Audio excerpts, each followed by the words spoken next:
Okay, so now I want to talk for a little bit about intervention, early childhood intervention. The goals are pretty straightforward. Infant mental health is often justified on the basis of prevention, and well, it should be. But it's important to remember that the here and now matters also.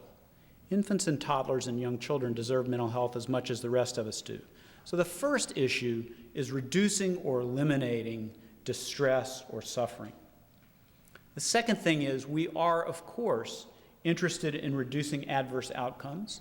And here we round up the usual suspects for things that we're interested in preventing. And there are various interventions that are tailored to one or more of these problematic outcomes. We want to enhance social competence. Guess what? Social competence is a better predictor of school success in preschool children than IQ. So if you're interested in school readiness, pay attention to social and emotional development, not just cognitive development. And we want to promote resilience. We want kids who are growing up in adversity to have an opportunity to get out of that adverse environment without significant compromise. And the way to do that is by providing support and enhancements to their primary caregiving relationships. So here's a little graphic that just basically tries to depict what I just said.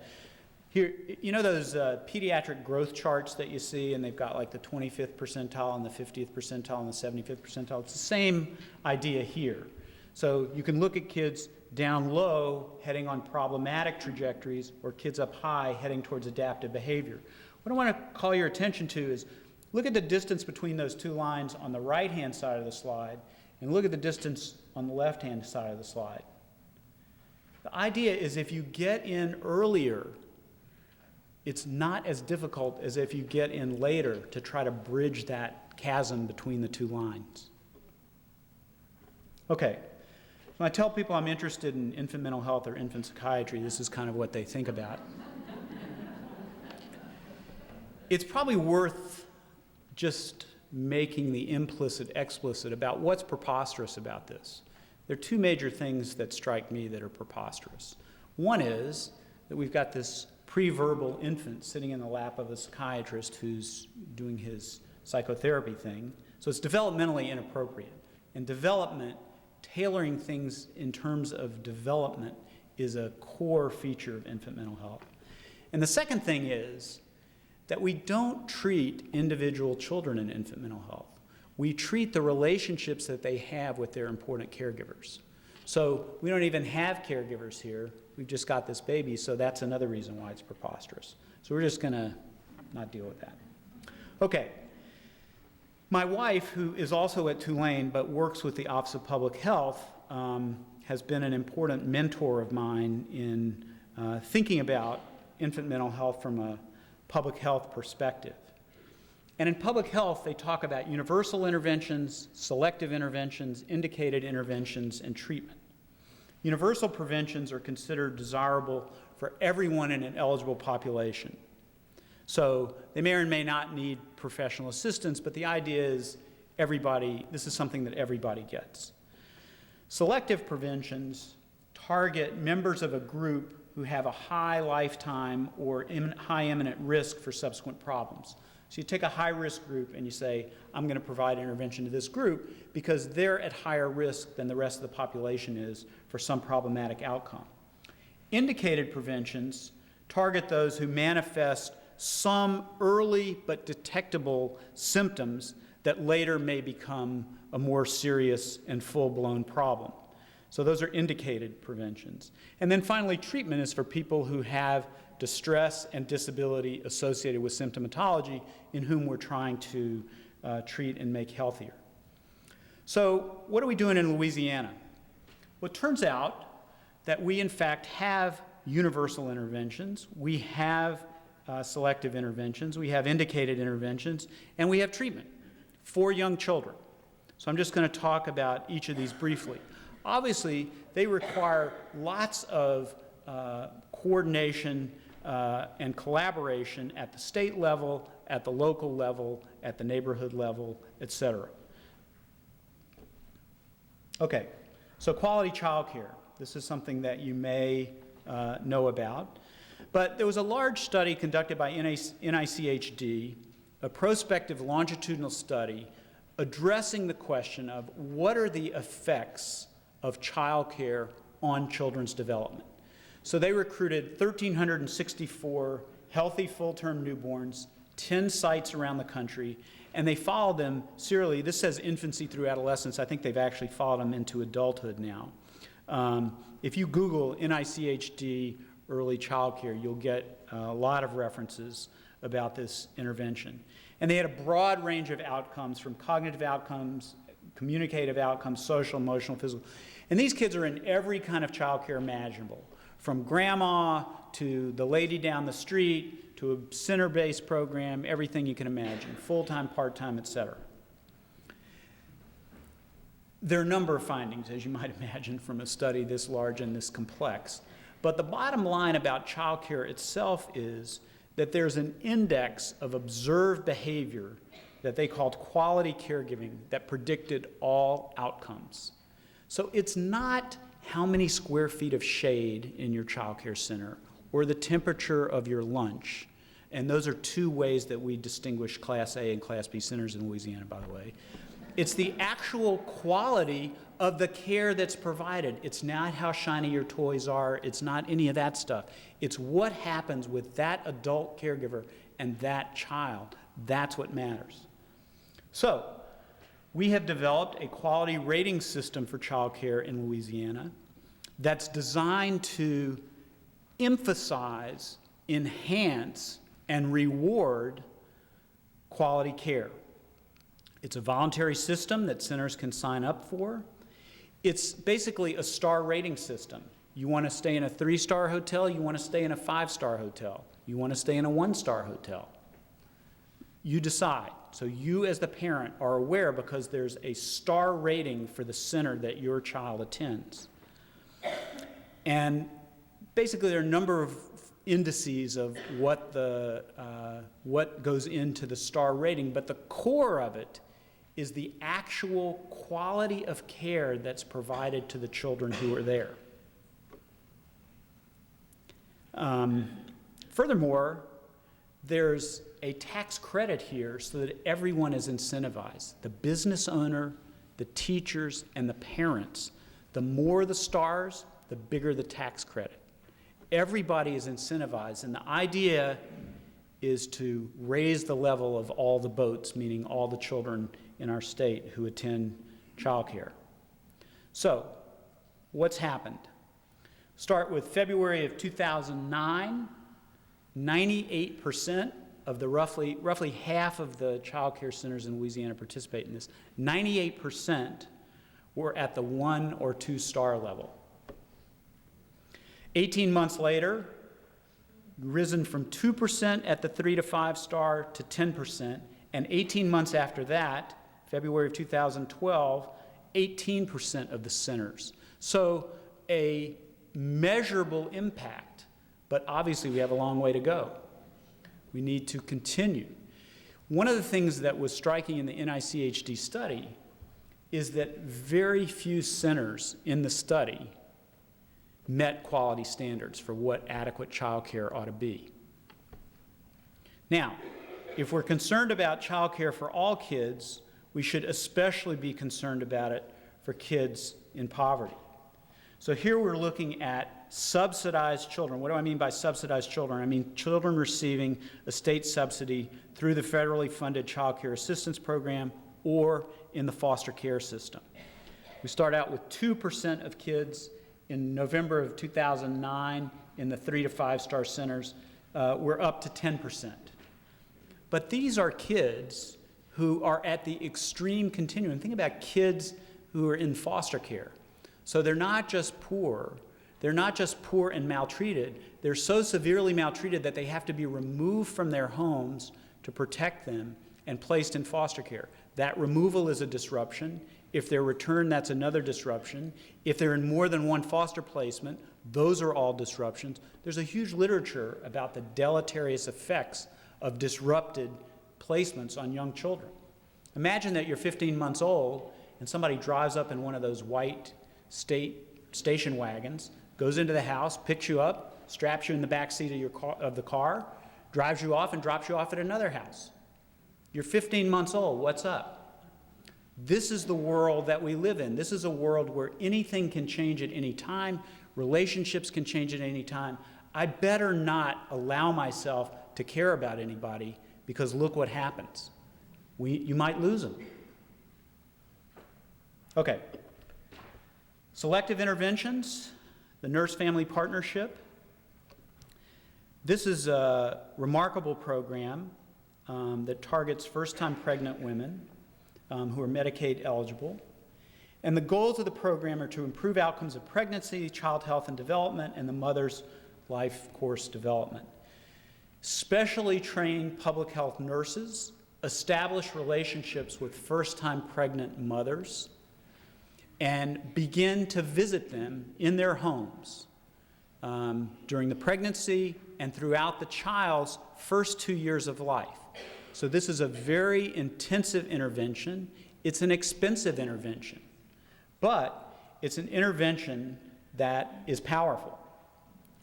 So the nurse is trained how to establish relationship with parents, reinforce their strengths, works intensively with the parent, helps the parent problem solve about various things, and models through a healthy relationship with the mother how the mother can establish a healthy relationship with the child.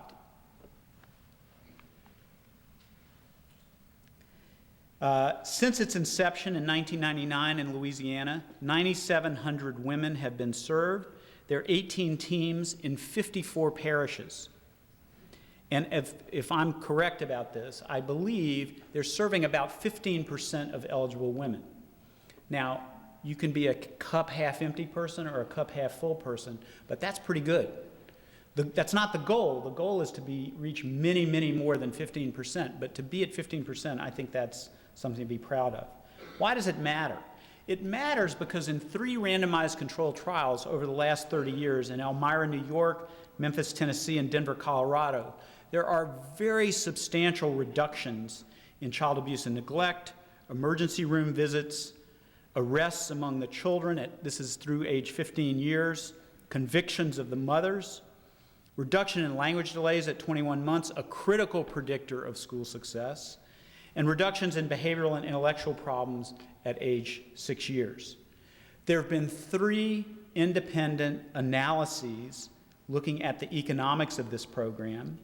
In one conducted by the RAND Corporation, for every dollar spent in this expensive program, the return on investment was $5.70. How's that compared to the New York Stock Exchange? Anybody been paying attention the last 10 years or so? If I could give you $5.70 for every dollar you gave me, you'd be investing a lot with me, right? Washington State Policy Institute concluded that there's about a $20,000 savings to society for each participant. So think about that. This is a cost-effective intervention. Okay, indicated interventions. And here I'm going to talk about our little infant team. There are actually 3 of these in the state. What we do is provide integrated infant mental health services for maltreated children who are less than 5 years old and in foster care. And we're trying to do 3 things, really. Number 1, we're trying to rehabilitate the child and the biological parents to repair the relationship disturbance that led to the child coming into care in the first place, and if possible, return the child to those parents. At the same time, and this is critical, we're trying to ensure that the foster parent provides the highest possible care to that child. Because if you're 20 months old, if you're 30 months old, if you're 40 months old, you don't understand the big picture. You don't understand what's happening. All you know is at 2 o'clock in the morning when you have a scary dream, is somebody who loves you and cares about you there for you or not? Are you scared and alone, or are you with someone who cares about you and makes you feel better? And the third thing and the kind of crazy thing that we're doing is trying to intervene with systems, because the juvenile court system, the legal system, and the child protective service system are not inherently developmental in their orientation. They deal with children, but a 15-year-old, a 15-month-old, there's very little that differentiates those. And it's not that either the legal system or child protection is opposed to thinking developmentally, but it's not in the woodwork of those systems. And so we're trying to make the developmental case. So it's breaking my heart. I'm going to have to skip this video in the interest of time. I just want to say that I am very pleased that the federal government, reviewing research over the last 20 years, has decided that safety and permanence are not enough in child welfare, that child well-being matters. And so they have authorized, through the Promoting Safe and Stable Families, new language addressing trauma and vulnerable populations, and they're putting an increasing amount of emphasis on child well-being as a very vital indicator. Okay, so in our program, we've demonstrated a 67% reduction in child recidivism, that is the likelihood that the same child is going to come back into care, and a 70% reduction that the mother of that child is going to have another child who comes into care later. We've done a follow-up study when the kids are 8 to 9 years old, and based on ratings by teachers, ratings by parents, and ratings by the child, there's almost no difference in the kids who graduated from our program after experiences of severe maltreatment and their schoolmates who've never been maltreated and never been in foster care. Okay, finally, with regards to treatment, I want to just mention early childhood supports and services. This is a community-based, family-driven approach to mental health prevention and treatment for very young children and their families. Supports addresses families' basic needs. Services treat mental health needs. So there are community networks in 6 sites around the state. The community networks each have an infant mental health team that they can make referrals to provide mental health services to the kids who are of concern to the agencies comprising the network. So what kind of problems come in? A 20-month-old whose mother has schizophrenia and has locked him in a closet. A 16-month-old who watched her mother's murder. A 3-year-old with overwhelming separation anxiety. A 4-year-old who's been misdiagnosed, I want to emphasize, with bipolar disorder and is on 4 different psychotropic medications. And a 4-year-old with extreme outbursts about to be expelled from his 3rd preschool classroom. These are all cases I've personally seen. Initial intake where we're assessing them, and we ask them to do a bunch of things. And one of the things that they're supposed to do here is a little task where there's a house with 3 openings in the top of the house, and there's a little doll figure with a round bottom, a square bottom, and a triangle bottom. And if you put them in the correct way, the 2 on the outside go flying out, and 1 comes through the front door. That's the task. I'm telling you about the task because there's not going to be a lot of on-task behavior here. Mom is already very frustrated with him because she feels like he's making her look bad. So what's going on here? So what's going on here is you have, instead of a mother and child interacting, you've got a couple of squabbling siblings, right? They're fine. I'm going to get you. No, I'm going to get you. No, I'm going to get you even more than you got me. No, you're not. I'm going to do it first. That kind of thing. So on the one hand, so what? On the other hand, you can feel the tension here. And remember, this little guy is learning what happens in intimate relationships here. This is training for what social relationships are going to be like. So we conducted treatment with this mom and little boy. This is 6 months later. The treatment involved helping her understand where these things that were flying out of her, you're mean and selfish, you're mean, all those things were coming from, and to relate to him in a different way. So here they are. It's a different task. It's wooden pegs with wooden balls, and you have to match the color of the ball to the color of the peg. So first of all, they're relaxed. It's okay to be together. It's not a war. You're not at war. You don't have your battlefield gear on, right? Now, you want to talk about school readiness. Imagine this little guy at 22 months. He goes to school. What's he dealing with? He's got the intensity of this very conflicted relationship with him. How's he going to pay attention? How's he going to learn anything? He's very preoccupied by that conflict. Now, 6 months later, he's relaxed. He's paying attention. He's open to learning. They're collaborating. their partners, it's very, very different. So, to conclude, infant mental health emphasizes the importance of caregiving relationships. Healthy caregiving relationships, we know from lots of research, promote social competence in young children. So it's not just navigating with mom, it's also moving away from mom into the wider world of peers and other adult relationships. That higher quality and more secure attachment to mom is going to promote the child's ability to relate well to others, both peers and adults. Social competence promotes school success, as I said, a stronger predictor than IQ of who's going to be successful in school. There are increasing, and I didn't even have time to scratch the surface of the number of evidence-based approaches that are available to promote infant mental health, generally within families, but also within childcare and preschool settings. And finally, comprehensive approaches really have to target universal, selective, and indicated interventions, as well as treatment for problems that are already established. So on that note, I will thank you very much.